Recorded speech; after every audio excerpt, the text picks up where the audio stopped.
Watch this.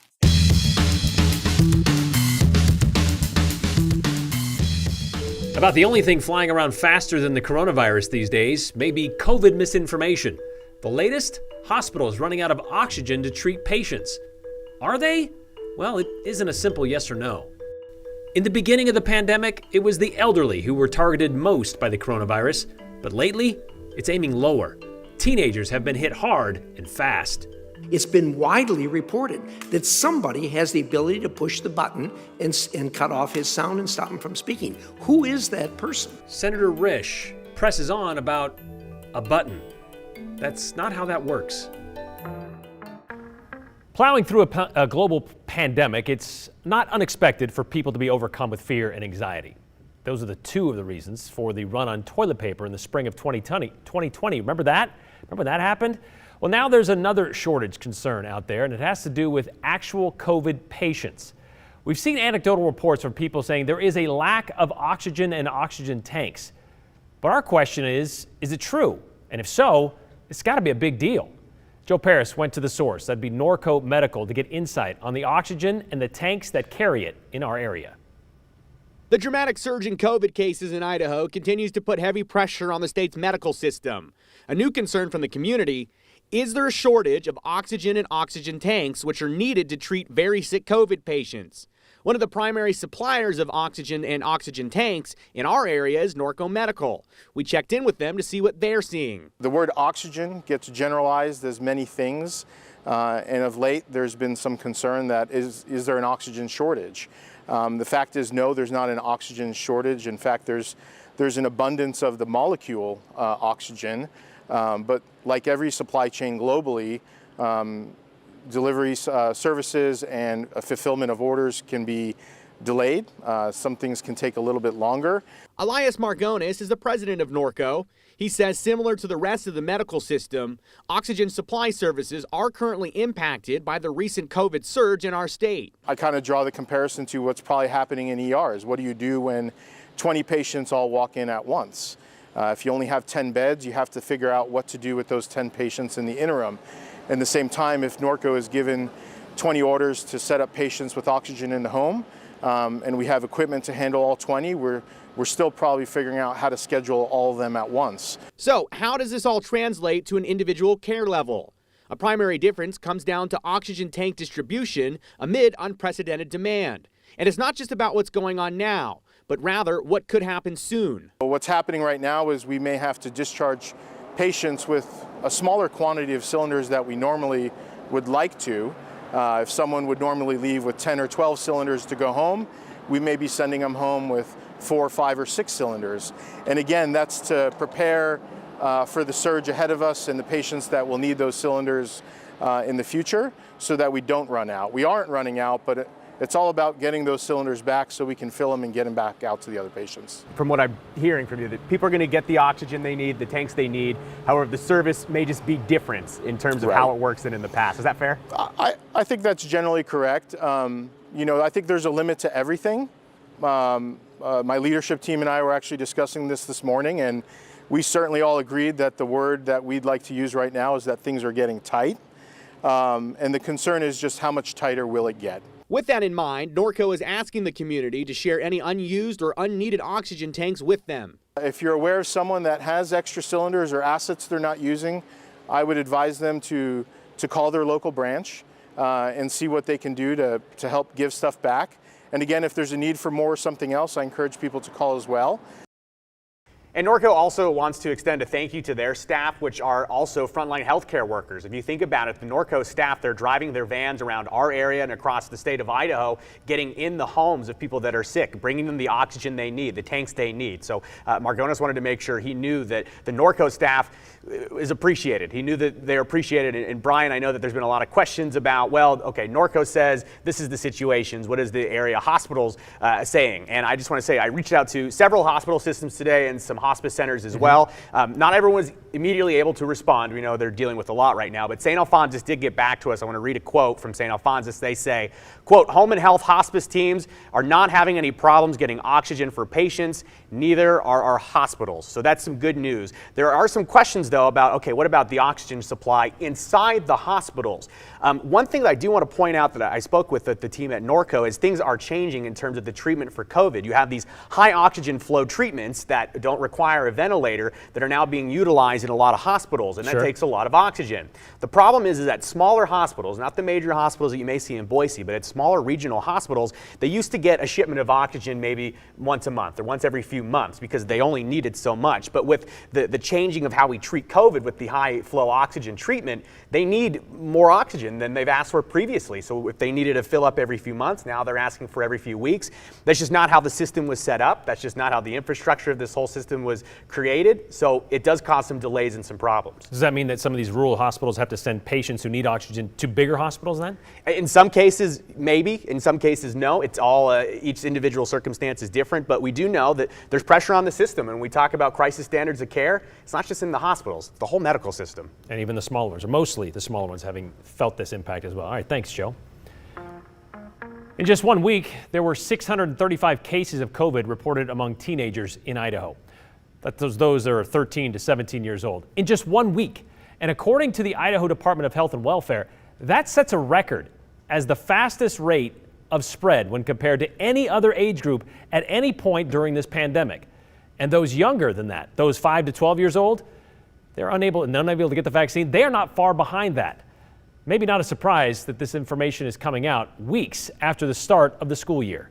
Here's Katya Stepovic.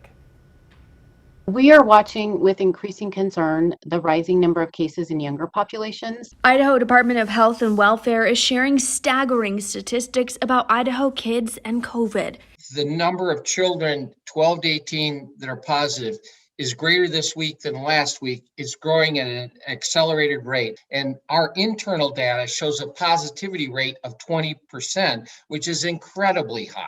Dr. David Peterman, a pediatrician and the CEO of Primary Health, says of the 635 cases with kids 13 to 17 years old across the state, 150 of those are primary health patients. I'm incredibly disappointed and to a certain degree disheartened, because we know something as simple as having our children wear masks in school, and teachers and staff, we can slow the spread of COVID. Take the West Ada School District, for example, the largest school district in the state with 40,000 students. They started school with no mask mandate.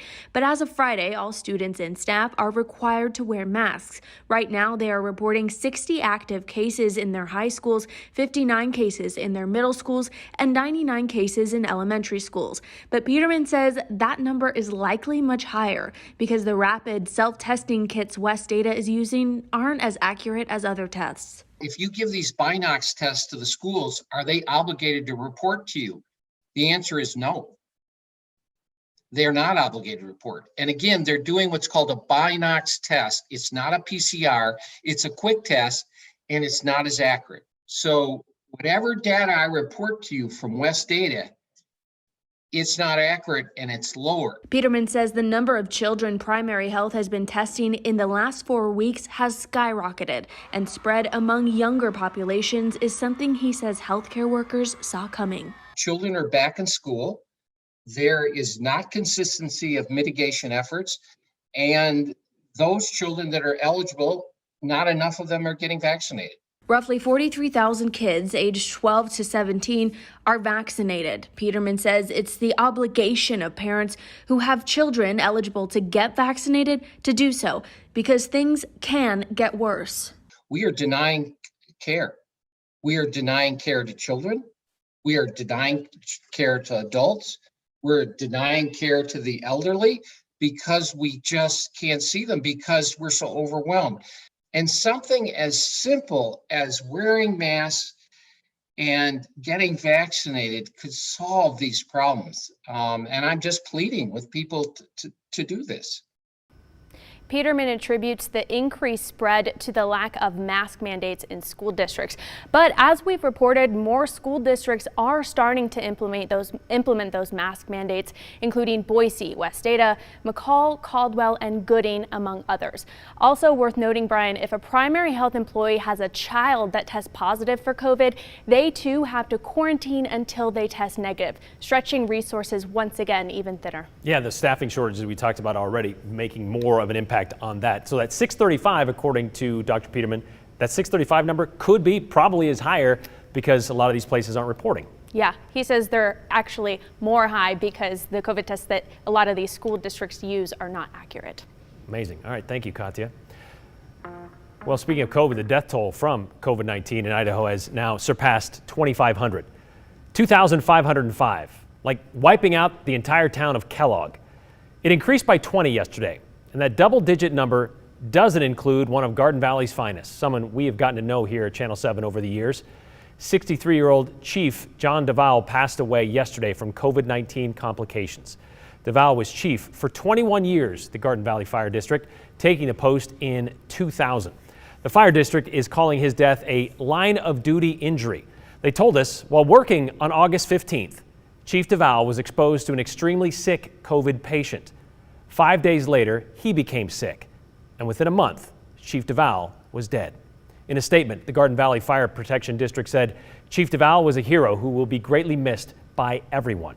The department tells us Chief DeVal was considering getting a COVID vaccine, but hadn't yet because of his health issues and concerns of those.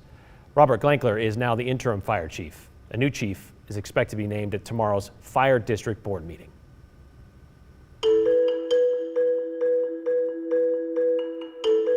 What do they want? No vaccine mandates. When do they want it?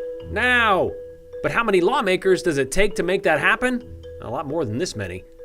Midweek, mid-September. But we're not even halfway through today's show, so still plenty of time to send us your questions and comments about what we've talked about today. Story ideas are also encouraged. Here's our number, 208-321-5614. Don't forget your name and the hashtag, the 208. And if it's clean, clever, and concise, we might share yours at the end of the show.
Back in May, 125 days ago, Idaho's House of Representatives decided they would do something they've never done before. Instead of calling it quits on what was already the longest legislative session in state history, they went on recess instead. The idea was they could come back to address COVID stuff like vaccine stuff, well, since the pandemic was persisting. And that would happen at the discretion of Speaker of the House Scott Bedke, that he could call them back if necessary. However, since that hasn't happened, a few decided to reconvene themselves, trying to force the issue. These legislators figured if they could get maybe 36 members to show up, that'd be enough for a quorum. They could just do it themselves without Speaker Bedke's stamp of approval. They needed 36. They got 12, all Republicans. Here's what that gathering looked like today on the State House steps. Representative Heather Scott, Chad Christensen, Dorothy Moon, Tammy Nichols, Kerry Hanks, Priscilla Giddings, among a few others there. Lieutenant Governor McGeehan was also in attendance. 3 others showed up a little later, including a couple of senators. So yeah, a small group of people. And according to our partners at the Idaho Press, they hoped to present proposals against vaccine mandates that would forbid employers from requiring it as a condition of employment. Going so far as to defining a vaccine requirement as an assault even. Well, those lawmakers are expected to try to meet again tomorrow morning, hoping to reach that quorum of 36. But even if they do, they would still need the Senate to pass any sort of legislation. However, the Senate reminded everyone they're not coming back for any reason. While the House went to recess, the Senate, well, they officially adjourned back in May. Sine die. And the Senate Majority Caucus, led by President Pro Tem Senator Chuck Winder, they released a statement on Monday saying they are out until the next legislative session in January of 2022. And any attempt to reconvene the legislature by the House is, quote, unofficial and illegitimate. So should those House members show up again tomorrow, well, it might be nothing more than just a coffee klatch.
Last couple of years, I've offered a plethora of playthings for conspiracy theorists.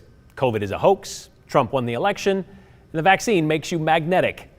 The latest being pointed out by text message from Jim, who asked, have you heard about Senator Risch's conspiracy theory about someone in the White House controlling Biden at the Senate Foreign Relations hearing with Blinken? Why, yes, Jim, we have heard of this. And for those of you who may not have heard, this is what Jim is referring to. Senator Risch, a ranking member of the Senate Foreign Relations Committee, was one of the first to ask questions of Secretary of State Antony Blinken about the, at best, I guess you'd call it that, at best bungled withdrawal of Americans from Afghanistan. And about a minute and a half into his time, Senator Risch asked this. Look, we've all seen this. We saw it as recently as yesterday. Somebody in the White House has authority to press the button and stop the president, cut off the president's speaking ability and sound. Who is that person? I think anyone who knows the president, including members of this committee, knows that he speaks very clearly and very deliberately for himself. No one else does. Well, are you saying that there is no one in the White House that can cut him off? Because yesterday that happened, and it's happened a number of times before that. It's been widely reported that somebody has the ability to push the button and cut off his sound and stop him from speaking. Who is that person? There is no such person. Again, the president speaks for himself. So are you unaware that this is actually happening? Because it happened yesterday at the Interagency Fire Center. It was widely reported. The media's reported on it, and it's not the first time it's happened. It's happened several times. Are you telling this committee that this does not happen, that there's no one in the White House who pushes the button and cuts him off in mid-sentence? That's correct. So this didn't happen yesterday, nor on the other occasions where the media showed the American people that his sentence was cut off in mid-sentence. Yeah. Are you saying that didn't happen? Senator, I really don't know what you're referring to. He does speak for himself, but what happens when somebody doesn't want him speaking? You're telling us you don't know anything about this, that somebody cuts him off in mid-sentence. Is that what you're trying to tell this committee? Because everybody here has seen it. Senator, I'm telling you, based on my own experience with the president over the last 20 years, anyone who tried to stop him from saying what he wanted to say, speaking his mind, would probably not be long for their job. Speaking of long, that was a lot of time that Senator Risch spent on that topic. 5 times he went to that well and came up dry. 2.5 minutes of his allotted time was spent asking if somebody back at the White House pushes a button, just pushes a button to make President Biden stop speaking. And he sextupled down on this claim later in the day while appearing on Fox News. For whatever reason, from time to time, his sound is cut off, whether he's in the White House or in other places. Sometimes he's hustled off at the stage where where the media can't get answers. Somebody needs to be in charge. Well, per Secretary Blinken, Biden is in charge, not just of the press pool, though. He is not in charge of that, because this is what Senator Risch, dipping his toe into the conspiracy theory pool, is based on. He mentions what happened Monday here in Boise while President Biden was visiting with fire officials at NIFC. About 25 minutes into his sit down with those officials, after comments were made by most of them that were seated at the table, President Biden said this. Can I ask you a question? Oops. It was at It was at this point when the president wanted to ask questions. Well, the pool spray was over, as they call it, and those in the media pool were asked to leave, and quickly. You see the camera whip around there? It turns, and you can see it heading toward the door, following the rest of the media pool out the door. That's what happened. For those not familiar with covering the president, it happens all the time where live feeds end before the event does. Those questions were not intended to be part of the live feed from the beginning, per the president's public schedule. It was well covered by the Washington Post, but since Joe Paris was in that pool of reporters Monday, we thought we'd ask him about it. So explain kind of what happened there. Well, it's exactly what you watch. So you see the camera feed, the guy turns, he starts looking out the other way. I was standing right next to him. The way this works is that there's one television network, I believe it was Fox in this case on Monday, they get a special backpack that sends the video out from the conference center or wherever they were. We're at NIFC on Monday. Brian, on Monday, they cleared out the press more than once, and it was understood that this was going to happen. So when the feed got cut, the man next to me physically took his camera and turned, and they cut the feed, and that's it. There's nothing, in this specific instance, at Boise, at NIFC, I can say, there's no button pushing. No one was told to do anything. The media was in control there. If for some reason the guy didn't want to listen, he could have kept filming. Well, and I noticed at the end of that video, you can actually still hear audio of you guys kind of meandering and moving through. So it wasn't like the mic was cut. They just walked out of the room. No, the mics were hot and journalists were in the room. We would have heard exactly, and we did hear exactly what the president was talking about with NIFC agents. They were continuing the conversation. At the end of the day, this is a business trip for President Biden to learn about wildfires, climate change, and damage in the West. He was asking NIFC leaders about that. I know we have this constant moving digital age, but contrary to what we want, not all the president's remarks are fully live streamed. So again, it was normal practice for the press to have an opportunity to spray the event, meaning we get to get some video and some images from it to report on it later. But what happened on Monday was not out of the ordinary. And that exactly kind of happens all the time, just like that. All right, thank you, Joe. There's your button. You're done. But for Senator Risch to say that this kind of thing happened several times and the media has just reported on it with anonymous sources, by the way, or that it's been widely reported that there's some sort of puppet master controlling when President Biden speaks and using what happened Monday as an example of this, well, you could say it's peddling in conspiracy theories. We asked to speak with Senator Risch about it today, but we were told he is traveling and unavailable the rest of this week, which is kind of ironic since he is accusing President Biden of avoiding media questions, while Senator Risch hasn't really agreed to any of our interview requests since we started the 208.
All right, just quick comment here from Liz at the end of the show here. You should be more respectful of our highly intelligent and experienced senior elected official.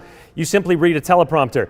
It is not becoming and you look quite ignorant. And just to match your petty attitude, your suit jackets are hideous and look cheap. Thanks, Liz.